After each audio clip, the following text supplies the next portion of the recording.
Number one online radio station in Southwest Nigeria. We are dedicated to delivering top-notch content that keeps you entertained and engaged. Stay connected on Power 365 Radio by following us on all at Power 365_FM. Power 365 Radio, your source for news and insight.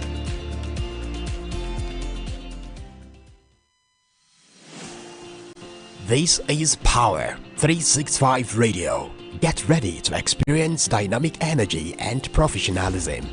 Be it breaking news, thought-provoking discussions, we are your number one 365 Radio by following us on all our social media platforms. On Facebook at Power 365 FM, Instagram, your source for news and insight.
Good afternoon.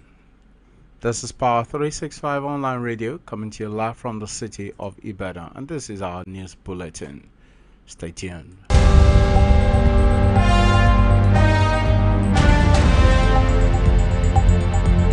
Now the headlines. FUNAB students kidnapped in Lagos, murdered by abductor. NNPCL supplied Dangote refinery 30 million barrels of crude official. NNPCL bars independent marketers amidst surging prices. Obasanjo Osibajo orders to pay last respects to Yar'Adua's mother. Sokoto says 1.2 billion naira spent on drilling 25 new boreholes, not renovation. And on the foreign scene, Pope calls for religious unity in Indonesia. Now the news in full. My name is Olamide Adeniji. Good afternoon.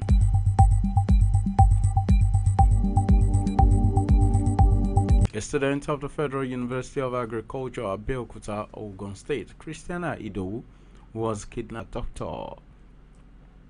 The Student Union President of FUNAB, Ibrahim Adeyemi, confirmed this to newsmen in a telephone conversation. A family source told newsmen on August 26 that the abductors were demanding a sum of 3 million naira as a ransom before they could release the student.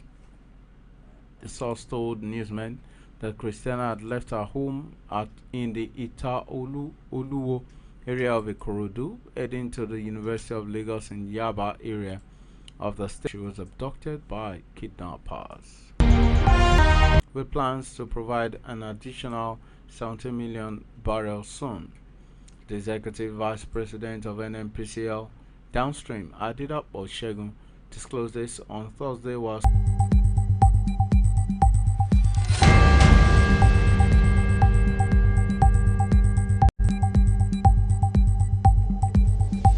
the education scene. The Sokoto state government has clarified that the 1.2 billion naira was spent on drilling new boreholes and not on renovating existing ones.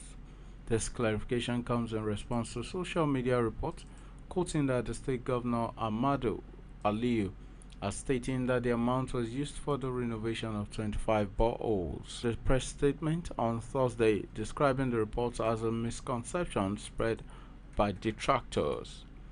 The statement The statement explained that the people of Wono local government have long faced severe water shortages, forcing residents to travel long distances for water, which has impacted school. Governor Malam Adikorada on Thursday welcomed former President Olusegun Obasanjo, former Vice President Professor Yemi Osinbajo, and the Governor of Borno State, Professor Babagana Zulum, to Katsina on a solemn mission. The former president arrived at Umaru Yar'Adua International Airport to offer condolences following the passing of Ajia Dada Musa Yar'Adua, mother of former President Umaru Musa Yar'Adua, rather accompanied by the grandson of the deceased and former Minister of State for Defense Murtala Yar'Adua, as well as former Chief of Protocol to President Obasanjo Inuwa Baba, received the distinguished visitors at the airport. The delegation promptly to our family residence.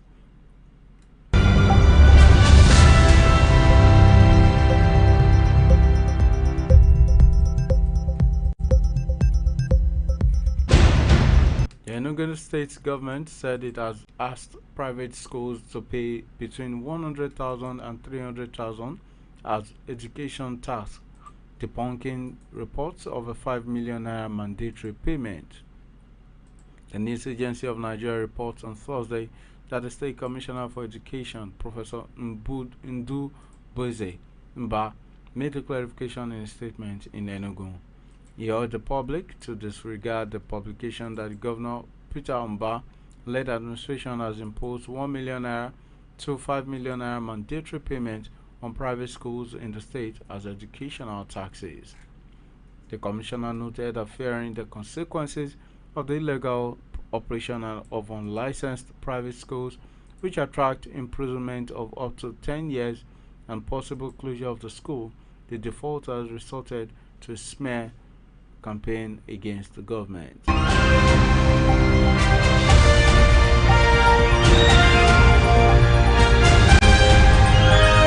Back to politics, a leader of the Ijaw Nation, Chief Edwin Clark, has asked the Inspector General of Police, Kayode Egbetokun, to arrest the Minister of the Federal Capital Territory, Nyesom Wike, over his threat to set fire to states governed by governors from the People's Democratic Party.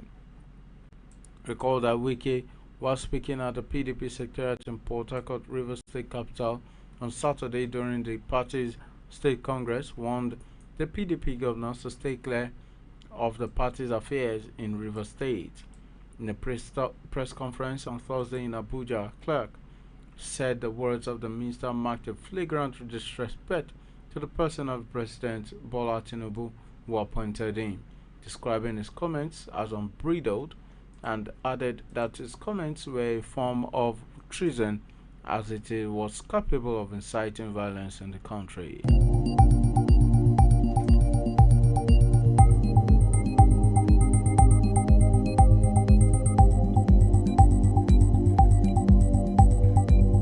The British national, declared wanted by the Nigeria Police Force, Andrew Wine, had said he wouldn't be turning himself in because he feared for his life in the hands of the police.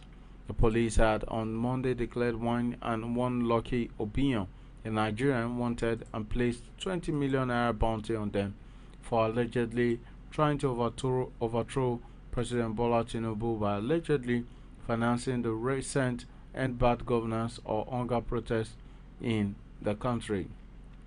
Wine had denied the allegations and accused of him, but reacting on Tuesday, the first spokesperson, Miwa Adejobi, said that the police had invited Wine and given him ample opportunity to come forward to prove his innocence. Pope Francis has appealed for religious unity on Thursday as he addressed tens of thousands of people at a football stadium after meeting with faith leaders at Southeast Asia's biggest mosque in Indonesia. The 87-year-old pontiff earlier met Grand Imam Nasruddin Umar at Jakarta's East State and appealed for action against climate change. Francis' packed schedule on Thursday capped the first stop of a grueling papacy that will take him to Papua New Guinea on Friday and then to East Timor and Singapore. He appeared to be addressed excited Catholics who make up to about 3% of the population of Indonesia, the world's most populous Muslim majority country.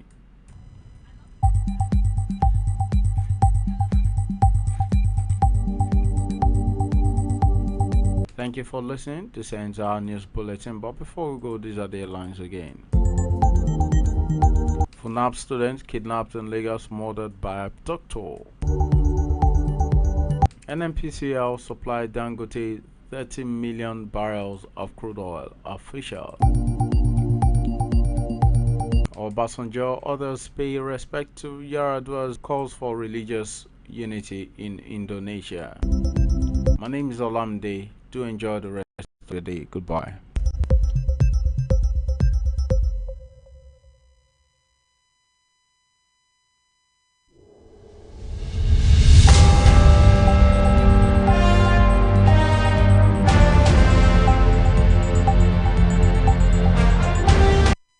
Don't turn off your radio.